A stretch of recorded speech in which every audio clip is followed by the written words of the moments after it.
Hi guys, welcome to big topic. Illam Thedi கல்வி, இல்லம் தேடி மருத்துவம் அப்படின்ற மாதிரி திராவிட மாடல் சாதனையில் பார்த்தோன்னா இல்லம் தேடி வெள்ளம் அப்படின்ற ஒரு வாசகம் இப்போ பயங்கர ட்ரெண்டு. சோசியல் மீடியாஸில் இந்த ஒரு டாபிக் தான் வைரல். இல்லம் தேடி வெள்ளம், தமிழ்நாடு முழுக்க வெள்ளம்னே வச்சுக்கலாம். ஏன்னா பல மாவட்டங்களை பார்த்தோன்னா மழை பெஞ்சு மக்களை பார்த்தோன்னா படாத பாடுபடுத்திட்டு இருக்கு அப்படின்னு தான் நம்ம சொல்லணும். சரி, அது அதனோட வேலையை செய்யுது. அதை தடுக்கிறதுக்கு உண்டான வேலைகளை இப்போ ஆளுங்கட்சியாக இருக்கிற திமுக பண்ணியிருக்காங்களான்னா இல்லை. எந்த ஒரு இடத்துலையுமே இவங்க சொன்ன இடத்துல பார்த்தோன்னா மழை தேங்கி நிற்காம போயிருக்கான்னா இல்லை, எல்லா இடங்களையும் தேங்கி தான் நின்றுட்டுருக்கு. இதை தான் இந்த 4.5 வருஷமாக சொல்லிகிட்டே இருக்காங்க. ஆட்சிக்கு வந்ததுலேருந்து 4000 கோடி செலவு, இதையே பார்த்தோன்னா சொல்லிகிட்டே இருக்காங்களே தவிர, ஆனால் எந்த ஒரு இடத்துலையுமே 4000 கோடி செலவு பண்ணாங்களா, அந்த செலவுக்கு ஏற்ற மாதிரி ஒரு வேலை நடந்திருக்கா, ஒரு இடத்துலையாவது மழை தண்ணி தேங்கி நிற்காம போயிருக்கா அப்படின்னா எங்கேயுமே இல்லை. எல்லா இடங்களையுமே தேங்கி நின்று மக்கள் பார்த்தோன்னா சித்திரவதைப்பட்டுட்டு தான் இருக்காங்க. அப்படிங்கிறதுல எந்த மாற்றமும் இல்லை. 2 நாள் பெஞ்ச கனமழைக்கே பார்த்தோன்னா இந்த லெவலில் சென்னை முழுக்க கடல் மாதிரி காட்சி இருக்குன்னு தான் நம்ம சொல்லணும். குளம் கூட கிடையாது, குளம் ஏரி அதெல்லாம் ஒன்றுமே கிடையாது, கடல் மாதிரி காட்சி இருக்குது அப்படின்னு தான் நம்ம சொல்லணும். எல்லா இடங்கள்லையுமே மழை தண்ணீர் தேங்கி நின்று மக்களை பார்த்தோன்னா பெரும் அவதிக்குள்ளாக இருக்காங்க. அப்படிங்கிறதுல எந்தவித மாற்றம் இல்லை.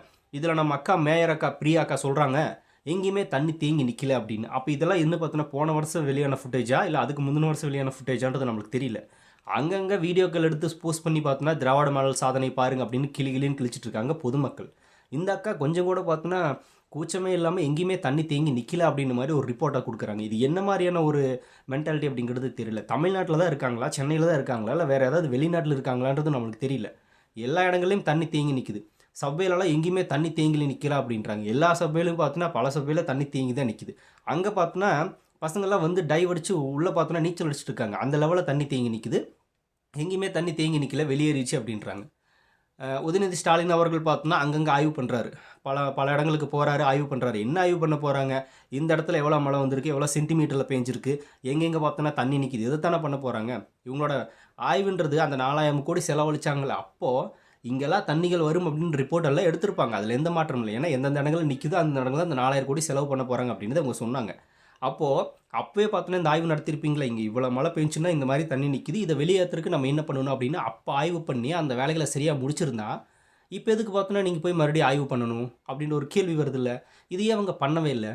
அப்போ பண்ணாதனால தான் தண்ணி தேங்கி நிற்கிது அப்படிங்கிறதுல சந்தேகம் இல்லையே. இதில் பார்த்தோன்னா இந்த பம்பு செட்டு மோட்டாரெலாம் வச்சு பார்த்தோன்னா இறச்சிட்டு இருக்காங்க தண்ணியை வெளியேற்றுறக்காக. பாருங்கள், தண்ணி நின்னாலும் நாங்கள் உடனே பார்த்தோன்னா இறச்சி வெளியே ஊற்றிட்டோம் அப்படின்ற மாதிரி. அந்த மாதிரி நீங்கள் ஒன்றும் சொல்லவே இல்லையே. எந்த இடத்துலையுமே தண்ணி தேங்காது அப்படின்னு தானே சொல்லியிருந்தீங்க. எந்த அளவுக்கு மிகப்பெரிய கனமழை வந்தாலும் அது எதிர்கொள்ள தயார் அப்படின்ற மாதிரி போன வருஷம் பேசினாங்க. இந்த வருஷமும் பார்த்தோன்னா அதே தான் சொல்கிறாங்களே தவிர எந்த ஒரு இடத்துலையும் பார்த்தோன்னா மழை தண்ணி தேங்கி நிற்காமல் போகவே இல்லை. எல்லா இடத்துலையும் தேங்கி தான் நிற்குது. எல்லா வீடுகளுக்குள்ளே போகுது, பொதுமக்கள் வீடுகளுக்குள்ளே போகுது. இதுதான் பார்த்தோன்னா இல்லம் தேடி வெள்ளம் அப்படின்னு நம்ம சொல்கிறது. இங்கே பார்த்தோன்னா புழு பூச்சிகள் பாம்புகள் அப்படின்னு நிறையா வருது அப்படின்னு பொதுமக்கள் குற்றச்சாட்டுகள் வச்சுட்டு இருக்காங்க. சின்ன சின்ன பசங்களாம் கூட பார்த்தோன்னா கேள்வி கேட்டு கிளின்னு கிளிக்கிறாங்க அந்த திராவிட மாடல் சாதனையை. முக்கியமாக முதல்வரோட தொகுதி குளத்தூர்னு பேர் வச்சுட்டு பார்த்தோன்னா குளம் மாதிரி தண்ணி தேங்கி நிற்கலன்னா எப்படி, அங்கேயும் பார்த்தோன்னா குளம் மாதிரி தேங்கி நிற்குது.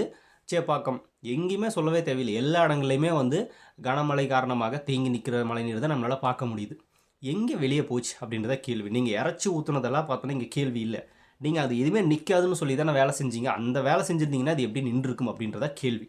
அதை பண்ணாமல் பார்த்தோன்னா அதில் கேஎன் நேரு ப்ரெஸ் மீட்டில் சொல்கிறாரு, நார்மலான மழை பெஞ்சிருந்தா அது போயிருக்கும், இது மிகப்பெரிய அளவில் கனமழை எதிர்பார்க்காத மழை வந்ததுனால இப்படி நின்றுச்சு அப்படின்ற மாதிரி. அப்போ போன வருஷம் எதுக்காக பார்த்தோன்னா சொன்னீங்க எவ்வளோ பெரிய கனமழை வந்தாலும் நாங்கள் எதிர்கொள்ள தயார் அப்படின்ற மாதிரி. இவ்வளோ கனமழை பெஞ்சிருச்சு அதனால நின்றுச்சு அப்படின்னு இப்போ பார்த்தோன்னா சமாளிக்கிறாங்க. எந்த மழை வந்தாலும் நாங்கள் எதிர்கொள்ள தயார், அந்தளவுக்கு வேலைப்பாடுகள் சிறப்பாக பண்ணியிருக்கோம் அப்படின்னு சொன்னாங்க. அப்போ இப்போ எதுக்கு மாற்றி பேசுகிறீங்க, இது ஒரு குற்றச்சாட்டாக வைக்கப்பட்டு வருது. இந்த மாதிரி எல்லா இடங்களையும் போராட்டங்கள் எல்லாம் பார்த்தோன்னா பொய் உருட்டு இதே தான் பண்ணுறாங்களே தவிர அந்த 4000 கோடி எங்கே போச்சு அப்படின்னு நம்மளுக்கு தெரியல. இந்த லெவல் இருக்குது திமுகவோட திராவிட மாடல் சாதனை. இந்த வருஷம் பார்த்தோன்னா இதே நிறைய பேருக்கு போர் அடிச்சிருச்சு, ஆடாது வருஷம் நடக்கிறதானே அப்படின்ற மாதிரி. அந்த லெவலில் கடந்து போக ஆரம்பிச்சிட்டாங்க ஈஸியாக. ஏன்னா இவங்களோட நோக்கமே அதுதான். ஃபஸ்ட்டு பார்த்தோன்னா கலைஞர் அவர்கள் அப்பா ஸ்டாலினோட அப்பா பார்வையிட்டார், ஆய்வு பண்ணார். அதுக்கப்புறமா ஸ்டாலின் மகன் வந்தார், அவரும் பார்வையிட்டார், ஆய்வு பண்ணார். அதுக்கப்புறமா அவருடைய மகன் உதயநிதி அவரும் பார்த்தோன்னா வர்றாரு, பார்வையிடுறாரு, ஆய்வு பண்ணுறாரு. இனி அடுத்தது பார்த்தோன்னா இன்பநிதி வருவார்னு நினைக்கிறேன். 3 தலைமுறையாக ஆய்வு மட்டும் பண்ணுறாங்க, பார்வை மட்டும் இடுறாங்க. இது அதிமுகவுக்கு சேர்ந்து பொருந்தும் இல்லை நம்ம சொல்ல. இவங்க எல்லாருமே பார்த்தோன்னா ஆய்வு மட்டும்தான் பண்ணிகிட்டு இருக்காங்களே தவிர அதை தடுத்து நிறுத்துறதுக்குண்டான வேலைகள் என்ன பண்ணியிருக்காங்கன்னா ஒன்றுமே இல்லை. இனி இன்பநிதிக்கு இப்போ இருந்தே ட்ரைனிங் கொடுத்துட்டுப்பாருன்னு நினைக்கிற உதயநிதி. இந்த இடங்களெல்லாம் பார்த்தோன்னா தண்ணி கண்டிப்பாக நிற்கும், நம்மளால் தடுக்க முடியாது. நீ என்ன பண்ணுறன்னா, நீ உள்ளே வந்ததுக்கப்புறமா இந்த அளவுக்கு பார்த்தோன்னா பேண்ட்டை கால் மேலே சுருட்டிட்டுக்கோ, அதுக்கப்புறமா ஒரு ஜர்க்கின் போட்டுக்கோ, அதுக்கப்புறமா வந்து ஒரு தொப்பி ஒன்று போட்டுக்கோ, இவ்வளோ நேரம் போய் இங்கே நில்லு, அப்போ இப்படி இப்படி இப்படி கை காட்டு, அங்கே என்ன நடக்குது இங்கே நடக்குது அப்படின்ற மாதிரி சில ஃபோட்டோஸ்க்கு போஸ் கொடு. அதுக்கப்புறமா ஒரு 1 மணி நேரம் அங்கே இங்கே சுற்றிட்டு 1 மணி நேரம் கழிச்சு வீட்டுக்கு வந்துரு, உள்ளே வந்துரு, வெளியே வந்தாலும் நீ மல்லத்தில் மாட்டிக்குவே, அப்புறம் காப்பாற்ற அப்பா வர முடியாது, அதனால் நீ உள்ளே வந்துரு அப்படின்னு சொல்லி ட்ரைனிங் கொடுத்துட்ருப்பாங்க அடுத்தது வெளில வர்றக்கு. இதுதான் பார்த்தோன்னா உங்களோட திராவிட மாடல் சாதனை. வேறு என்ன சாதனை? இந்த லெவலில் போயிட்டுருக்கு இவங்களோட அரசியல். இதுக்கு விஜய் அவர்கள் பார்த்தோன்னா எதிர்ப்பு தெரிவிச்சிருந்தார். இது வந்து தமிழக அரசை வலியுறுத்தி ஒரு ட்வீட் ஒன்று போட்டிருக்காரு.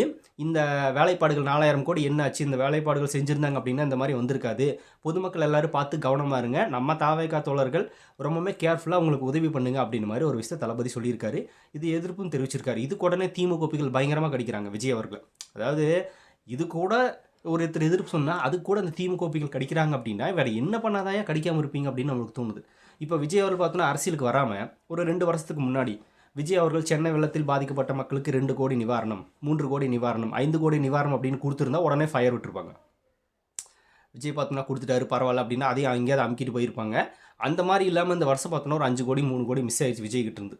அதனால் பார்த்தோன்னா ஒரு காண்டில் பேசுகிறாங்கன்னு நினைக்கிறேன் இந்த ஊப்பிகள். திமுக அரசு இதுதான் பார்த்தோன்னா பண்ணுது. அமௌண்ட் கொடுத்துருந்தா உடனே பார்த்தோன்னா பல்லளிச்சிருப்பாங்க. இதுதான் பார்த்தோன்னா இவங்களோட வேலை. இன்னும் இருக்குது. இது பார்த்தோன்னா சும்மா தான். இன்னும் பார்த்தோன்னா பெரிய லெவலில் கனமழைக்கெல்லாம் வாய்ப்புகள் இருக்குது அப்படின்னு மாதிரி நிறைய இடங்களில் ஆரஞ்சு அலர்ட் கொடுத்துருக்காங்க இன்றைக்கி. இன்னும் தொடரும் அடுத்தடுத்த நாட்களில் என்ன மாதிரியான மழை வரப்போகுது, அது எப்படி பார்த்தோன்னா எதிர்கொள்ள போகிறாங்க அப்படின்றது தெரியல. அந்த மக்களை சொல்கிறேன் நான், திமுகவை நான் சொல்லலை. அவங்க எங்கே எதிர்கொள்ள போகிறாங்க, அவங்க பாட்டுக்கு அவங்க வீட்டில் பார்த்தோன்னா ஏசி ரூமில் படுத்து தூங்கிட்டு இருப்பாங்க. மக்கள் தான் பார்த்தோன்னா வீட்டுக்குள்ளே வர தண்ணியை வாரி இறைச்சிட்டு இருக்கணும். அந்த தண்ணி அந்த இடத்த விட்டு நகர வரைக்கும் பார்த்தோன்னா சாப்பாடு இல்லாமல் தண்ணி இல்லாமல் பார்த்தோன்னா பல இடங்களில் உட்காந்துருக்கணும். இதில் நிறைய மக்கள் குற்றச்சாட்டுகள் வைக்கிறாங்க. எங்கள் தொகுதிக்கு எந்த எம்எல்ஏயும் வரவே இல்லை, எந்த கலெக்டரும் கூட வந்து பார்க்கவே இல்லை அப்படின்ற மாதிரி. ஒரு சின்ன பையன் பார்த்தோன்னா ரொம்பவுமே கேவலமாக கிளின்னு கிழிச்சு அதை நம்ம பார்த்துருந்தோம். அது வீடியோ பயங்கர வைரல். நாங்கள்லாம் நாற்ற முடிச்சவங்களா, எங்கள் பக்கத்தில் கூட வர மாட்டேறீங்க, எங்களுக்கு சைடு எட்டி கூட பார்க்க மாட்டேறீங்க அப்படின்னு பெண்கள் கேள்வி கேட்டிருந்தாங்க. நிறையா என்ன சொல்கிறது அப்படின்னா, போன வருஷம் ஒரு அக்கா சொன்னாங்களே ஸ்டாலின் தான் வந்தார் நீச்சல் அடிக்க விட்டார் அப்படின்ற மாதிரி. அந்த மாதிரியான பல பெண்களும் பார்த்தோன்னா கேள்வி கேட்டு திட்ட ஆரம்பிச்சிட்டாங்க. இதுவும் பார்த்தோன்னா வைரல் ஆகிட்டு இருக்கு. நாட் ஓன்லி தமிழ்நாடு, நிறையா மாவட்டங்களில் மிகப்பெரிய மழை தான், எல்லா இடங்களுமே இதே பிரச்சனை தான். இதை சரியான முறையில் பார்த்தோம்னா குளங்களை தூர்வாரது, ஏரிகளை தூர்வாரது அப்படின்னு பண்ணியிருந்தாங்கன்னே போதும். அதையே பெரிய அளவில் எங்கேயுமே பண்ணல அப்படின்றதா குற்றச்சாட்டாக வைக்கப்பட்டுட்டு வருது. அப்படி இருக்கிறப்ப மழை நீர் மட்டும் எப்படி வெளியே போகும்? இவங்கெல்லாம் பார்த்தோன்னா சேஃபாக இருந்துக்குவாங்க, ப்ரெஸ் மீட்டில் பேசுவாங்க, நாங்கள் அதை பண்ணியிருக்கோம் இதை பண்ணியிருக்கோம் அப்படின்ற மாதிரி. பண்ணதுக்கூடான வேலைப்பாடுகள் எங்கேயுமே இல்லை. இதில் ஏஐ மூலமாலாம் அந்த மலையை ரிமூவ் பண்ணி நாங்கள் ரெடி பண்ணிட்டு மாருங்க அப்படின்ற மாதிரிலாம் சொல்லிட்டு இருக்காங்களாமா. அது ஒரு நியூஸ் வேறு போயிட்டுருக்கு. இன்னும் எந்த அளவுக்கு இறங்கிட்டீங்க அப்படின்ற மாதிரி தான் நம்மளுக்கு கேட்க தோணும். இதில் வர பொதுமக்கள் அந்த ரோடுமே சரியில்லை. நிறைய பேர் வந்து தண்ணி தேங்கி நிற்கிது. அதில் 2 வீலரில் 4 வீலரில் போகிறாங்க. அங்கே குழி எங்கே இருக்குன்னே தெரியாமல் அந்த குழிக்குள்ளே வண்டி விழுந்துருது, அவங்க விழுந்துடுறாங்க. ரோடு பூரா தண்ணி நின்னாலும் பரவாயில்ல, ரோடு பூரா குழியாக இருக்குது அப்படின்ற மாதிரி வேணால் ஒரு குற்றச்சாட்டை பல மக்கள் வச்சுட்டு இருக்காங்க. ரோடு சரியாக போட்டு தராத இடங்களில் மழைநீர் தேங்கி நிற்குது. அங்கே எப்படி பார்த்தோன்னா வண்டியில் ஓட்டிகிட்டு போக முடியும்? குழியில் விழுந்தால் யாராவது இறந்துட்டாங்கன்னா என்ன பண்ணுறது? அந்த மாதிரியான ஒரு குற்றச்சாட்டும் வருது. இதுக்கு நடுவில் சென்னைன்னு மட்டும் கிடையாது, தமிழ்நாடு முழுக்க எல்லா ரோட்லேயும் பார்த்தோன்னா குழியை தோண்டி போட்டிருக்காங்க. இதுவும் நடந்துட்டுருக்கு. அதுவும் பார்த்தோன்னா மூடப்பட்டு குழி எங்கே இருக்குது, எப்படி தண்ணி நிற்குதுன்னு தெரியாமல் அதில் யாராவது விழுந்தாங்கன்னா என்ன ஆகுது? இந்த மாதிரியான பல பிரச்சனைகளும் இருக்குது. ஸோ இந்த திமுக அரசாங்கத்தினால பார்த்தோன்னா மக்களுக்கு எந்த ஒரு விதத்துலையுமே பயனில்லாத நபர்கள் தான் பண்ணிகிட்டு இருக்காங்க அப்படின்றது இதன் மூலமாக நம்மளால் பார்க்க முடியுது. இந்த மாதிரி பல விஷயங்கள் போயிட்டே இருக்குது. இன்னுமே சோசியல் மீடியாஸ் திறந்தாலே பார்த்தோன்னா ஒரு நியூஸ் கூட நல்ல நியூஸ் கிடையாது. வெள்ளத்தில் மாட்டினவங்க, மக்களோட அவதி இதே தான் போயிட்டுருக்கே தவிர ஒரு நியூஸ் கூட நல்ல நியூஸ் கிடையாது. திமுக காரங்க தான் பார்த்தோன்னா வந்து நாங்கள் அந்த தண்ணி இங்கே தூக்கி ஊற்றிட்டோம், இந்த தண்ணி அங்கே தூக்கி ஊற்றிட்டோம் அப்படின்ற மாதிரி இது ஒரு விஷயம்னு சொல்லி பார்த்தோன்னா இதுக்கு ஃபயர் விட்டுட்டு இருக்காங்க. இதுக்கு தான் 4000 கோடி செலவா அப்படின்னு இப்போ கேட்குறது. இதுக்கு என்ன பதில் சொல்ல போகிறாங்கன்றது நம்மளுக்கு தெரியல. இதுக்கும் போட பார்த்தோன்னா முட்டு கொடுக்குறதுக்கு சில குரூப் இருக்குது. அந்த முட்டு பாய்ஸ் அதுக்காக வச்சுருப்பாங்க. இப்போ நம்ம கேள்வி கேட்கல. இந்த கேள்விகள் எல்லாமே அங்கே பாதிக்கப்பட்ட மக்களோட குரல், அவங்க பேசுகிறது தான். நம்ம தனிப்பட்ட ரீதியில் எதுவுமே பேசலை. அவங்க கேட்கக்கூடிய கேள்விகளை தான் நம்மளும் இங்கே கேட்குறோம். ஏன்னா பாதிக்கப்படுறவங்க அவங்க தான். எங்கள் அண்ணன் உதயநிதி அங்கே போய் களத்தில் நிற்கிறாரு, இங்கே இறங்கி நிற்கிறாரு, ஸ்டாலின் அங்கே போகிறாரு இங்கே போகிறார், அதெல்லாம் இல்லை. அந்த பாதிக்கப்பட்ட மக்களோட வீட்டில் அந்த ஒரு வீட்டில் ஒரு ஆளாக இருந்து பாருங்கள், அதுதான் களத்தில் நிற்கிறதுக்கு பேர். போய் அங்கே நின்றுட்டு சுற்றி பார்த்துட்டு 1 மணி நேரத்தில் இதை கிளியர் பண்ணுங்கள், அவங்கள வர சொல்லுங்கள், இவங்கள வர சொல்லுங்கள் அப்படின்னு ஆர்டர் போட்டுட்டு அங்கேருந்து எஸ்கேப் ஆகிறதெல்லாம் களத்தில் நிற்கிற வேலை கிடையாது. அதை தடுக்கிறதா வேலை. அதை தடுத்தாங்களான்னா இல்லை. அதே இல்லாமல் பார்த்தோன்னா ஒரு மிகப்பெரிய ஆட்சியை நாங்கள் கொடுத்துட்டோம், தமிழ்நாட்டை பார்த்தோன்னா தலை தூக்க வச்சுட்டோம், இதில் தலைகுனியை விட மாட்டோம் அப்படின்னு வேறு இது ஒரு டைலாக் வேறு போயிட்டுருக்கு. எந்த கொம்பனும் குறை சொல்ல முடியாது ஆட்சி அப்படின்னு ஒரு டைலாக் சினிமா டைலாக் விஜய் பேசுகிறார் அப்படிம்பாங்க. இவங்க முழுக்க சினிமாவில் இல்லைன்னா அப்படின்னாலும் சினிமா டைலாக் மட்டும்தான் பேசிகிட்டு இருக்காங்களே தவிர செயல்பாட்டில் ஒன்றுமே கிடையாது. விஜய் அவர்கள் கேட்டது கூட பார்த்தோன்னா இப்போ வந்து அவர் வந்து ரொம்பவுமே சாஃப்டாக தான் கேட்டிருந்தாரு. ரொம்ப பெரிய அளவுலலாம் அடிக்கும்ல ஒண்ணும் இல்ல. தமிழ்நாடு அரசு கேள்வி கேட்டிருந்தாரு. அதுக்கு கூட பார்த்தோன்னா திமுகபிகள் பயங்கரமா வந்து இங்க கமெண்ட்ல கதறிட்டு இருக்காங்க. சரி பண்ற வேலைய பண்ணாத ஸ்டாலின் அவர்கள பார்த்து கேள்வி கேளுங்கயான்னா, அதுக்கு வாய தொறக்க மாட்டாங்க. ₹200 அப்படியே பார்த்தோன்னா வந்து ஒட்டிப்பாங்க. அதனால பேச மாட்டாங்க. இது இந்த மாரி போயிட்டுருக்கு திராவிட மாடலோட சாதனை. எங்கேயாவது ஒரு சில இடங்கள்ல பார்த்தோன்னா வந்து இந்த மாரி பாருங்க, இந்த மாரி பாருங்க அப்படின்னு காட்டுவாங்க. பல இடங்கள்ல பார்த்தோன்னா இதான் பிரச்சனை. ஒரு இடத்துல கூட நிக்காத அளவுக்கு நாங்க பண்ணிக்கிறோம் அப்படின்னு மாரி பேசின வாய், எல்லா இடத்துலயுமே நிக்கிற அளவுக்கு தான் பண்ணியிருக்கே தவிர, முழுசா எங்கேயுமே சரி பண்ணல. இனி அடுத்தடுத்து வர மழைக்கு பார்த்தோன்னா எப்படி மக்கள் தாங்க போறாங்க? என்ன மாரியான சம்பவங்கள் நடக்க போகுது?